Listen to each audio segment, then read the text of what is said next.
میرے بھائیوں، ہمارے آج کی جو نوجوان نسل ہے ان کے نزدیک تو کوئی کرکٹ کی فیلڈ میں کارنامہ کرنے والا ہیرو ہے، کوئی ہاکی کی فیلڈ میں کارنامہ کرنے والا ہیرو ہے، کسی کے نزدیک کوئی فٹ بالر ہیرو ہے. لیکن اس ماڈرن ایج میں مسلمانوں کی لیڈرشپ کے اوپر چند ایک لوگ جو آئے ہیرو، گنتی کے لوگ ہماری اس ماڈرن ایج میں، ان میں سے ایک ڈاکٹر محمد مرسی تھے رحمہ اللہ تعالی. 69 ایئرس کی ایج میں وہ قید کے اندر شہید کر دیے گئے. بلکہ عدالت میں ان کو جب پیش کیا گیا تو ایک گلاس والا کمرہ تھا جس سے ان کی آواز باہر نہیں آتی تھی، صرف ان کو دیکھ سکتے تھے چاہے وہ کتنا چیخ کے بھی بولیں. اور اسی حالت میں آخری پیشی میں ان کے اوپر ایک یعنی دورہ ان کو دل کا ہوا اور وہیں پہ بے ہوش ہوئے، اور جب لے کے گیا تو ہاسپٹل میں انہوں نے جان دے دی.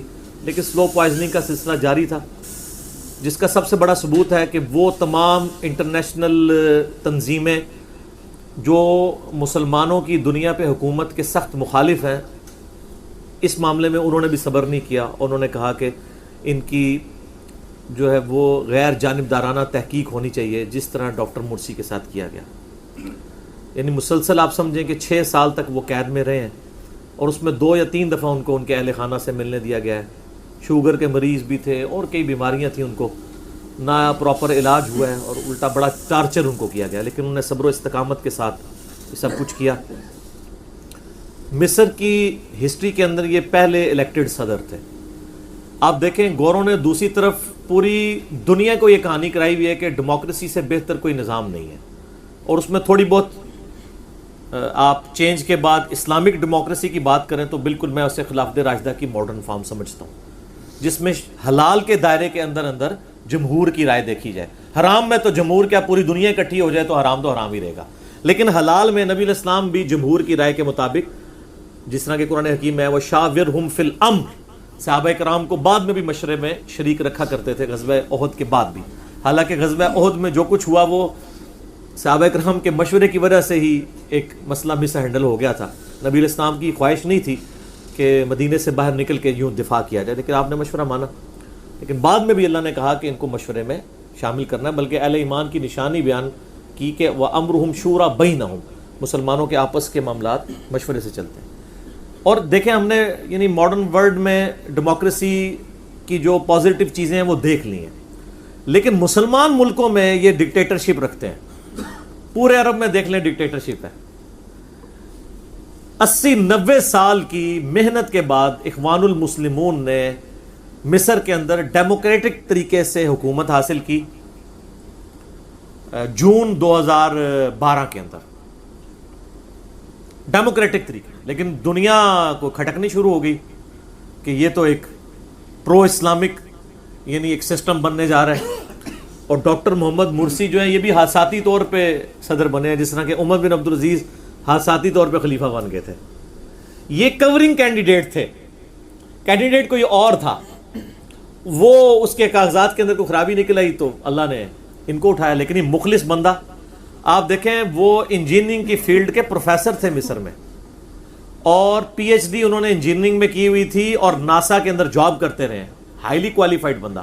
اور دوسری طرف حافظ قرآن بھی، نماز بھی خود اپنے آفس میں پڑھایا کرتے تھے، قرآن پاک بھی ماشاءاللہ ایسا پڑھتے تھے جیسے کوئی صحیح فنی کاری پڑھتا ہے. اور ان کی آپ تقریریں سنیں، آپ کو ایک مومن کی آواز نظر آتی ہے. اب تو تھوڑا ہم محنت کر کے پرانی ان کی ویڈیوز نکال کے ذرا دیکھ لیں کہ ان کے ایک ایک لفظ کے اندر اللہ تعالیٰ کی محبت اور اسلام کے ساتھ ڈیڈیکیشن جھلکتی ہے. اور اس کی قدر ظاہر طیب اردگان کو ہی ہونی تھی نا، جو اس لیول کا ایمان رکھتا ہو حکمران ہونے کے باوجود. اور آپ طیب اردگان کو دیکھیں حافظہ اللہ تعالی، کہ انہوں نے سرکاری طور پہ ڈکلیئر کیا ہے کہ ان کا غائبانہ نماز جنازہ پڑھا جائے گا. حالانکہ ترکی جو ہے وہ حنفی سٹیٹ ہے، حنفیوں کے ہاں تو غائبانہ نماز جنازہ پڑھنا حرام ہے. لیکن حکمران کا آپ زور دیکھ لیں، علماء خود کھڑے ہو کے حنفی علماء غائبانہ نماز جنازہ پڑھا رہے ہیں، اور طیب اردگان خود بھی انہوں نے ادا کی ہے، اور پورے ملک کی مساجد کے اندر ادا کی گئی. اور دوسری طرف مصر کے اندر وہ مرا ہوا بندہ بھی ان کے لیے اتنی خطرناک چیز ثابت ہوا. وہ شعر تھا نا کہ انہوں نے بالکل الصبح ایک گمنام جگہ پہ چند ایک ان کے رشتہ دار بلا کے ان کا جنازہ پڑھ کے ان کو گمنامی میں دفنایا ہے، انہوں نے لاش بھی حوالے نہیں کی ہے. اگر وہ لاش حوالے کرتے تو مصر کی تاریخ کا اتنا بڑا جنازہ نہ ہوتا، کیونکہ وہ آج تک لوگ ان کو اس طریقے سے ان کی قربانیوں کو دیکھ رہے ہیں. یعنی یہاں تو ہمارے لیڈر تو ماشاءاللہ ذرا سا مشکل وقت آئے تو بھاگ جاتے ہیں، اس بندے نے تو اپنی استقامت دکھائی ہے. اور آپ دیکھیں ان کے اوپر الزام کیا لگایا گیا ہے کہ اسرائیل کے مخالف ہیں. وہ یہ الزام لگایا گیا کہ حماس کو سپورٹ کرتے ہیں. حماس کو تو دنیا کا ہر مسلمان سپورٹ کرتا ہے، حالانکہ بیسیکلی تو وہ ایک اہل حدیث تنظیم ہے، سلفی تنظیم ہے، لیکن پوری دنیا کے مسلمان، ایون ایران نے فنڈنگ کی ہوئی ہے شیعہ ہونے کے باوجود. آپ فلسطین میں حماس کے آفیسز میں چلے جائیں، امام خمینی کی تصویر بھی لگی ہوئی ہے. انہوں نے کہا ہمارا اس وقت مشترکہ دشمن تو اسرائیل ہے. اور دوسری طرف عرب ملکوں کا کیا حال ہے؟ سب سے زیادہ اسرائیل کے ساتھ دوستیاں ان کی ہیں. ہمیں تو قنوت نازلہ تعلیم کرتے ہیں، خود اسرائیل کے خلاف کوئی تقریر نہیں کر سکتا، نہ حرم مکہ میں نہ حرم مدینہ کے اندر. امریکہ کے خلاف کوئی تقریر نہیں کر سکتا، جو کرے گا وہ جیل میں ڈال دیا جائے گا. تو سر پھر ہم پاکستان کو اس لیے نعمت سمجھتے ہیں، کم از کم یہاں فریڈم آف ایکسپریشن تو ہے نا، لوگ سچی بات تو کرنے کی لوگوں کو اجازت ہے. تو یہ ان کے اوپر ایلیگیشن لگائی گئی ہے کہ انہوں نے یہ کیا ہے. اور وہ جنرل اسیسی جو ہے اس نے وہاں پہ ماشاء اللہ لگا کے قبضہ کیا، ان کو جیل میں ڈال دیا. اور آج تک وہ بالکل سیکولر سے بھی کوئی آگے کی چیز ہے، اسلام کے ساتھ کوئی دور دور تک اس کا لینا دینا نہیں ہے. ہزاروں مسلمان وہاں پہ اخوان المسلمون کے شہید ہوئے ہیں. 1 سال ان سے حکومت ہضم نہیں ہوئی ہے. آپ کو یاد ہوگا جب نئی فلم آئی تھی گستاخانہ، انوسینس آف مسلمز، اس وقت یہ ابھی نئے پریزیڈنٹ بنے تھے. تو 2012 کی میری وہ ویڈیو ریکارڈ ہوئی ہے، آپ وہ ویڈیو نکال کے دیکھ لیں، مسئلہ نمبر 49. تو میں نے کہا تھا کہ اس وقت اللہ تعالیٰ نے ہمیں بہت بڑی نعمت دی ہے کہ مصر میں اسلامی انقلاب آ چکا ہے، اور اللہ کرے یہ انقلاب چل جائے. چلنے نہیں دیا. 1 سال کے اندر بیرونی فورسز نے انوالو کر کے مسلمانوں کو، عرب دنیا کو یوز کر کے ان کی حکومت 1 سال بھی نہیں چلنے دی ہے، بمشکل 1 سال. جون 2012 میں بنی ہے اور جولائی 2013 میں تختہ الٹ دیا اور ان کو جیل میں ڈال دیا اور ان کو سزائے موت تک دی. پھر وہ خیر قلعدم ہو گئی، پھر ان کو سلو پوائزننگ کرتے رہے. یہ پوائزننگ، ایک بڑا شوگر کا مریض ہے، بلڈ پریشر کا مریض ہے، اس کو آپ دوائی نہ اس کا چیک اپ ہونے دیں، نہ ڈاکٹروں تک رسائی ہونے دیں اس کو، تو وہ آپ سلو پوائزننگ ہی اس کے ساتھ کر رہے ہیں. اور اس طریقے سے اسے کسپرسی کے اندر انہوں نے شہید کر دیا. اور مسلمانوں کی بے حسی یہ ہے، انکلوڈنگ پاکستان، کہ ایک جملہ نہیں ہم نکال سکے اپنے منہ سے. صرف ہماری اسمبلی کے اندر ایک عالم دین تھے، ان کے کہنے کے اوپر وہ اجلاس میں ان کے لیے دعائے مغفرت کر دی گئی ہے، وہ بھی ایک حکومتی لیول پہ نہیں ہوا. ٹھیک ہے، نہ ہمارے پرائم منسٹر کی کوئی سٹیٹمنٹ آئی ہے، نہ ہمارے فارن آفس کی طرف سے کوئی آئی ہے. صرف سٹیٹمنٹ آئی ہے تو طیب اردگان ٹرکی کے جو پریزیڈنٹ ہیں ان کی طرف سے، قطر کی طرف سے آئی ہے، قطر کے جو مفتی اعظم ہیں یوسف القرضاوی حافظہ اللہ تعالیٰ، ان کی طرف سے آئی ہے، ایران کی طرف سے سخت سٹیٹمنٹ آئی ہے. بس یہ ہے. باقی آپ دیکھ لیں ماشاءاللہ 57-58 اسلامی ملک ہیں، دبے ہوئے ہیں، کسی کی جرت نہیں ہے، کیونکہ ان کو پتہ ہے کہ ان کے ساتھ یکجہتی کرنا امریکہ کی مخالفت مول لینا ہے. تو امریکہ کو تو وہ انہوں نے چاہتے نہ چاہتے ہوئے دنیاوی طور پہ آپ سمجھ لیں کہ نعوذ باللہ خدائی کے درجے پہ فائز کیا ہے کہ کوئی خلاف بول نہیں سکتا. ٹھیک ہے، تو یہ بڑا یعنی دکھ کا مقام ہے.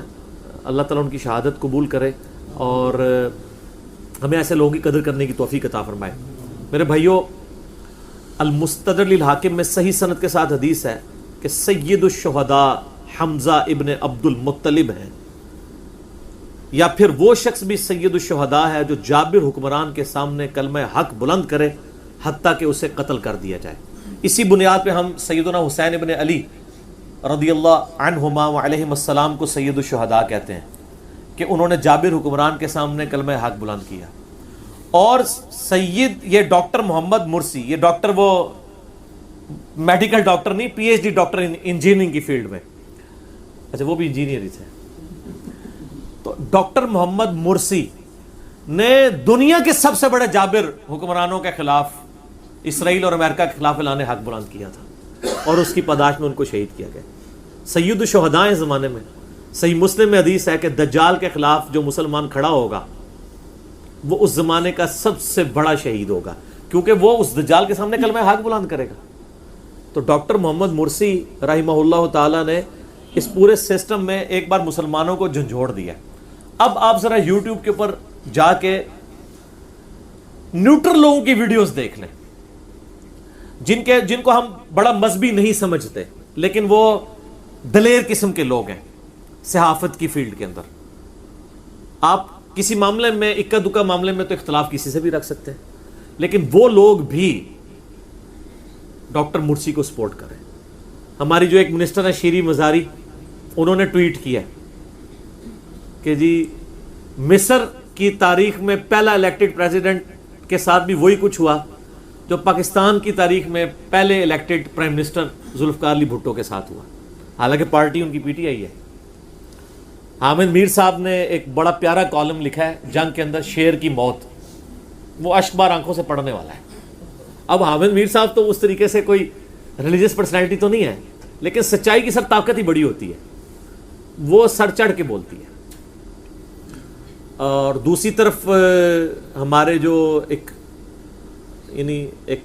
دلیر صحافیوں میں سے ایک صحافی ہیں, کئی معاملات میں مجھے اختلاف بھی ہے, اوریا مقبول جان صاحب, وہ بھی بڑا کھل کے بولے ہیں اس معاملے میں. اگر آپ یوٹیوب پہ جا کے دیکھیں تو آپ کو ذرا دیکھنا ہو کہ ان کی ہسٹری کیا تھی ڈاکٹر محمد مرسی کی. ڈاکٹر شاہد مسعود صاحب, ان سے تو میں بہت زیادہ اختلاف رکھتا ہوں کئی معاملات میں, کیونکہ سپریم کورٹ نے ان کے بارے میں ورڈکٹ دی ہوئی ہے, میری ذاتی نہیں ہے. لیکن اس معاملے میں انہوں نے حق گوئی کا حق ادا کیا, انہوں نے اس کے اوپر بیان کیا. لیکن یہ بڑے دکھ کی بات ہے کہ اس ماڈرن ایج میں بھی ہم مسلمان ہو کے بھی زمینی سو کالڈ خداؤں سے اتنا ڈرتے ہیں کہ ہم ایک تعزیتی بیان بھی دینے سے قاصر ہیں, وہ بھی ہم بیان نہیں دے پاتے. تو یہ بڑا ہمارے لیے المی ہے. تو یہ اخوان المسلمون جو ہیں, انہوں نے عرب دنیا میں بہت بڑے لیول کی ریولوشن لے کے آئے ہیں. اور ان کی سب سے بڑی, ویسے تو آپ کو جو سلفیوں میں لوگ نظر آئیں گے وہ ان کے بارے میں مشہور کریں گے یہ تکفیری ہیں, یہ خارجی ہیں. ایسا نہیں ہے سر, ان سے تو ماڈریٹ ہی کوئی نہیں, وہ تو ہر بندے کے پیچھے نماز پڑھتے ہیں, ہر بندے کو مسلمان سمجھتے ہیں. تکفیریت کی تو نشانی یہ ہوتی ہے کہ وہ کہ ہمارے علاوہ سارے کافر ہیں. تکفیریت تو دور دور تک ان کے اندر نہیں ہے, ان کے اندر تو وہ اتنے ماڈریٹ ہیں. اور یہ ہمارے لیے ایک خوش نصیبی کی بھی بات ہے کہ اخوان المسلمون بھی اپنا روحانی پیشوا مولانا مودودی رحمہ اللہ تعالیٰ کو مانتے ہیں. ہاں جی, یہ تو ہو گیا مذہبی حلقوں کے لیے. اور جو آپ کو پتا ہے کہ حسن البنا جنہوں نے یہ بنائی تھی, انہوں نے ایک خط لکھا ہے ان کو محمد علی جناح کو, اور وہ خط پرنٹڈ فارم میں موجود ہے. حامد میر صاحب نے اپنا باقاعدہ اس میں ایک ویڈیو ٹاک شو میں بھی اس کا ذکر کیا ہے.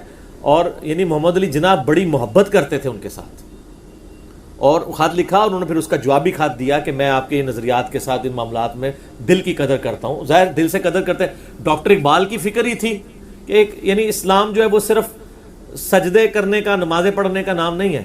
جدا ہو دین سیاست سے تو رہ جاتی ہے چنگیزی. اسلام کا ایک پولیٹیکل سسٹم ہے, اور وہ اتنا سٹرانگ پولیٹیکل سسٹم ہے کہ اس نے رومن اور پرشین امپائر کو اکھاڑا ہے, تلوار کے زور پہ اکھاڑا ہے نا سر. محفل قرات کے محفل نعت کر کے تو نہیں اکھاڑا نا, جہاد کے ساتھ ہی اکھاڑا ہے نا. تو جہاد سے کیوں چیڑا ہے؟ ٹھیک ہے کہ ایسا جہاد جس میں ایک مسلمان کا گلا کاٹے, وہ معاملہ ایک الگ ہے. لیکن جو کافروں نے مسلمانوں کے اوپر جنگ مسلط کر دی ہے, مسلمانوں کے حقوق کے لیے جو اجتماعی کوششیں اس حوالے سے ہوتی ہیں, ان کو تو ہمیں سپورٹ کرنا چاہیے. ٹھیک ہے, اور اس میں جو ایکسٹریم رویے ہیں, میں اس کو ظاہر یقیناً کنڈیم کرتا ہوں.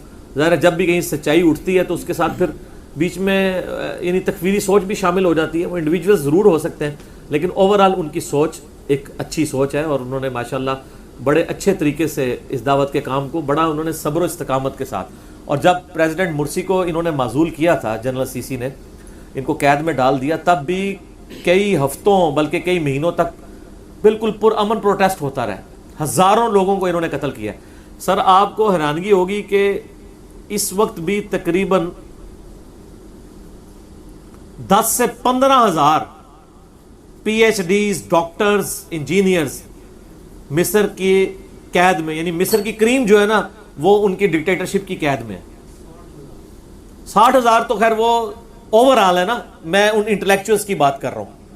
10 سے 15 ہزار وہ ہیں جو پی ایچ ڈی ڈاکٹرز ہیں, انجینئرز ہیں, جو ایلیٹ ہے معاشرے کا. تو یہ اوور آل انہوں نے فگر صحیح کہا کہ 60,000 کے قریب لوگ انہوں نے ڈالے ہیں. اور یہ انہی بیرونی طاقتوں نے پریزیڈنٹ طیب اردگان کو بھی اٹھانے کی کوشش کی تھی, تو اللہ کی غیبی مدد آ گئی اور عوام جو ہے وہ نکل آئی. اچھا یہ دیکھیں, ایک طرف ڈکٹیٹرشپ کے کتنے خلاف ہیں, دوسری طرف انہوں نے بی بی سی پہ, سی این این پہ چلا دیا جی کو ہو گیا ہے, کامیاب ہو گیا ہے. تو تم خوشیاں کیوں منا رہے ہو؟ تمہیں تو کنڈیم کرنا چاہیے. دوسری طرف ہمارے ملک میں ڈکٹیٹرشپ آتی ہے تو اپنا کام لیتے ہیں, اس کے بعد کہتے ہیں نہیں ہم آپ سے چندہ روک لیں گے, آپ ڈیموکریسی لے کے آئیں. پھر جب اپنا کام پڑتا ہے پھر ایک ڈکٹیٹر کو لے آتے ہیں پاکستان کے اندر, اور پھر جب ہو جائے پھر کہتے ہیں نہیں ڈیموکریسی لے کے آؤ ورنہ پابندیاں لگا دیں گے. تو عجیب انہوں نے جو ہے نا وہ تماشا لگایا ہوا ہے. اب جا کے اللہ کا شکر ہے کہ یعنی ہمارے اداروں کو کافی حد تک ان باتوں کی سمجھ آئی ہے. ہمیں کئی ڈکلیئرڈ پالیسیز سے بھی نظر آ رہا ہے. باقی اب ظاہر ہے کہ اوپنلی اپنی غلطی کو ماننا اس کے لیے بڑا جگر گردہ چاہیے. لیکن پھر بھی اس وقت کچھ عرصے سے جو ہمارے ادارے ہیں انہوں نے اس چیز کو ریئلائز کر لیا ہے کہ پاکستان کے آئین میں جو ڈیموکریٹک سسٹم ہے یہی پاکستان کی بقا کے لیے ضروری ہے, اور اسی کے ساتھ ہی آپ پاکستان میں بہتری کی طرف جا سکتے ہیں. ڈکٹیٹرشپ کوئی سلوشن نہیں ہے, وقتی طور پہ ضرور ہو سکتا ہے لیکن ان دا لانگ ٹرم اس کے نقصانات ہیں. تو یہ چیزیں ہم لرن کر رہے ہیں. تو ڈاکٹر مرسی نے پوری دنیا کے مسلمانوں کو ایک میسج دیا ہے کہ آپ سچائی کے لیے کھڑے ہوں. میں تو ان کو ماڈرن دور کا حسین کہتا ہوں, کوئی شک نہیں اس میں.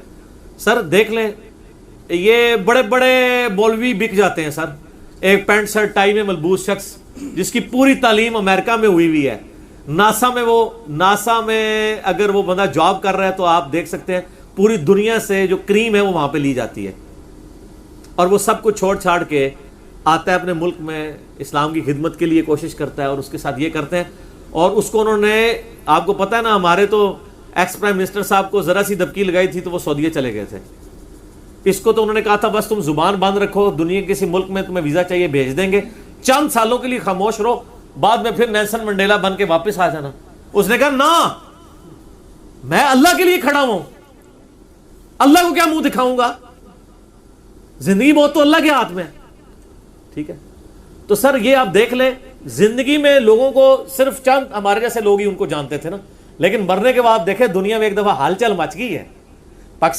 پاکستان میں تو یوٹیوب کے ذریعے, سوشل میڈیا کے ذریعے ہال چال مچی ہے نا. انٹرنیشنلی مسلمانوں کا سب سے بڑا جو چینل ہے نا وہ الجزیرہ ہے, قطر والوں کا. الجزیرہ آپ سمجھ لیں BBC اور CNN کے لیول کی انٹرنیشنل ایک آپ سمجھ لیں, انہوں نے پورا گورونا سسٹم رکھا ہے, اس سے آپ اختلاف کر سکتے ہیں. بال مسلمانوں کی ریپریزنٹیشن وہاں پہ نظر آتی ہے. تو محمد مرسی کے اوپر آپ ذرا ان کی ویڈیوز آپ دیکھیں, انگلش میں ڈاکومنٹریز اپلوڈ ہوئی ہیں پچھلے دنوں میں. میں اس ویڈیو کی وساطت سے ضرور مسلمان نوجوان نسل سے ریکویسٹ کروں گا کہ ماڈرن اسلامک ایج کے اس ہیرو کو آپ تھوڑا سا یوٹیوب پہ سرچ کریں. 2 3 4 5 منٹ سے بڑے کلپ نہیں موجود, ان کی پوری بایوگرافی کور کی ہے, کس طریقے سے انہوں نے تگودو کی ہے, تاکہ ہمیں اپنے ان ہیرو کے بارے میں پتہ چلے کہ جن لوگوں نے اس دور میں بھی اسلام کی اسٹیبلشمنٹ کے لیے حکومتی لیول کے اوپر خلافت کے نظام کے لیے جو کوششیں کی ہیں, اور بڑے پازیٹیولی پرامن طریقے سے, کوئی جتھا بنا کے, کوئی قانون کو ہاتھ میں لے کے نہیں, بلکہ ایک پیور ڈیموکریٹک طریقے کے ساتھ کیا ہے, اور ان کے ساتھ اس طریقے سے ان لوگوں نے کیا. چلیں ہم اس سراغ سے ایک بار ڈسے کہ اگلی دفعہ کے لیے کم از کم ہم لوگ اس چیز کو ریئلائز کریں کہ ہم دوبارہ ہمارے ساتھ اس طرح کا کھیل نہ کھیلا جائے. اور مصر میں آپ دیکھ لیں کہ آپ کسی بندے کو 6-7 سال کے لیے قید کر دیتے ہیں, پورا میڈیا چینج کر دیتے ہیں, پراپوگنڈا کرتے ہیں, سب کچھ کرتے ہیں, اس کے باوجود آپ اتنے ڈرپوک ہیں کہ آپ اس کی لاش والے کرنے کے لیے تیار نہیں ہیں, کیونکہ آپ کو پتہ ہے کہ وہ اتنا بڑا اس کا یعنی ہو جائے گا جنازہ کہ وہ شاید حکومت کے لیے سنبھالنا ہی مشکل ہو جائے. جس طرح آپ کو پتہ ہے ہمیں سنی شیعہ کنفلکٹ میں جو اختلافات اپنی جگہ ہیں, لیکن اس ماڈرن ایج میں آپ اگر انقلاب ایران کو دیکھیں وہ اسی طریقے سے ہوا تھا, پرامن طریقے سے. بس وہ لاکھوں لوگ خمینی صاحب کو ریسیو کرنے ایئرپورٹ پہ آ گئے تھے تو شاہ ایران حکومت ہی چھوڑ کے چلا گیا تھا اس زمانے میں 1979 کے اندر. تو تگودو محنت کی جائے تو الٹیمیٹلی پازیٹیولی رزلٹ نظر آتے ہیں. تو اب مصر والا تو معاملہ جو ہوا, ہم اللہ سے دعا کرتے ہیں کہ جو اس وقت ترکی میں حکومت ہے, جو اس وقت یعنی پوری دنیا کے کافروں کے آنکھوں میں ایک سمجھ لیں ایک کانٹے کی طرح چبھتی ہے, اللہ تعالیٰ اس کی حفاظت فرمائے, آمین. اور ہمارے ملک پاکستان کو بھی اندرونی اور بیرونی خطرات سے محفوظ فرمائے. پاکستان کے لیے تو میں بچپن سے ابھی تک یہی دعا ہی کر رہے ہیں, اندرونی اور بیرونی خطرات. ترقی کی دعا کی تو ابھی موقع ہی نہیں آتا, اندرونی اور بیرونی خطرات, ٹھیک ہے, اور اس میں بھی اندرونی زیادہ, ٹھیک ہے نا. تو بس یہی دعائیں کرتے کرتے جو ہے نا وہ اللہ کرے اس سے بھی اوپر کا وقت آئے کہ ہم اس سے بھی آگے چلیں. اللہ تعالیٰ پاکستان کے ساتھ سلامتی والا معاملہ کرے، پوری دنیا کے مسلمانوں کے ساتھ خیر والا معاملہ فرمائے، اور اللہ تعالیٰ ڈاکٹر محمد مرسی کو جنت الفردوس میں اپنے محبوب صلی اللہ علیہ وآلہ وسلم کا پڑوس نصیب فرمائے، اور یہ تمام دعائیں ہم تمام مسلمانوں کے حق میں قبول منظور فرمائے۔ جزاکم اللہ خیر۔